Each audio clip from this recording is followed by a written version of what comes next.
দীঘলতি দীঘলপাত গৰু চৰা জাত জাত মাৰে সৰু বাপেৰে সৰু তই হবি বৰ গৰু। দীঘলতি দীঘলপাত গৰু চৰা জাত জাত মাৰে সৰু বাপেৰে সৰু তই হবি বৰ গৰু। আমি গৰুৰ বংশ বৃদ্ধিৰ বাবে আমি গৌ মাতাক পূজা কৰোঁ আজিৰ দিনটোত। আজি গৰু বিহু। এই গৰু বিহুৰ দিনটোত আমি গৌ মাতাক পূজা কৰাৰ অৰ্থে আৰু গৰুৰ বংশ বৃদ্ধিৰ বাবে আমি গৰুক গা ধোৱা।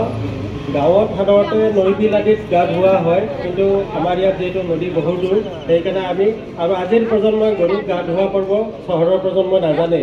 সেইকাৰণে আমি তেওঁলোকক দেখুৱাবৰ বাবে আৰু গৰু বিহুৰ দিনা যিহেতু আমি বিহু উদযাপন কৰোঁ, এই গৰু বিহু পালন কৰিবলৈ লৈছোঁ গৰুক গা ধোৱা পৰ্বৰে।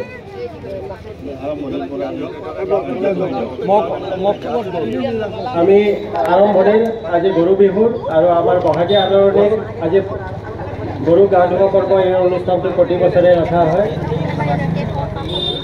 দীঘলতি সকলোৱে ক'বা, দীঘলতি দীঘলপাত দীঘলতি দীঘলপাত মাৰে সৰু বাপেৰে সৰু বাপেৰে সৰু বাপেৰে সৰু লাও খা বেঙেনা খা লাও খা বেঙেনা গৰু কোবাও জাত জাত মাৰে সৰু বাপেৰে সৰু তই হবি বৰ গৰু। লাও খা বেঙেনা খা বছৰে বছৰে বাঢ়ি যা।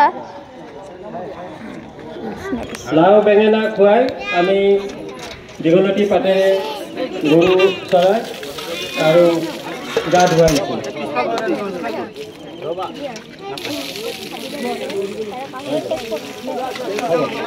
হ'ব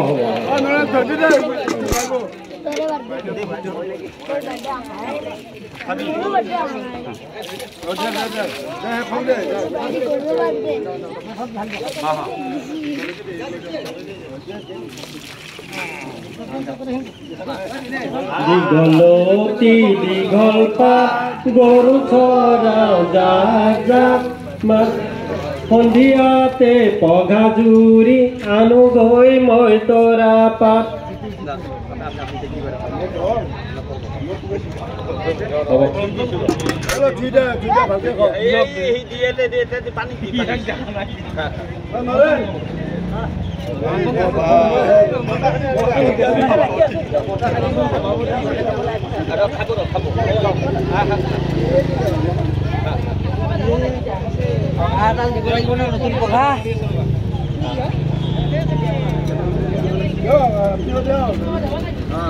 দীঘলতি দীঘলপাত গৰু চৰাই জাত জাত মায়েৰে সৰু বাপেৰে সৰু তই হবি বৰ গাই গৰু। গাই দিওঁতে লাগে নালগে ঘটি লাগে বাল্টি।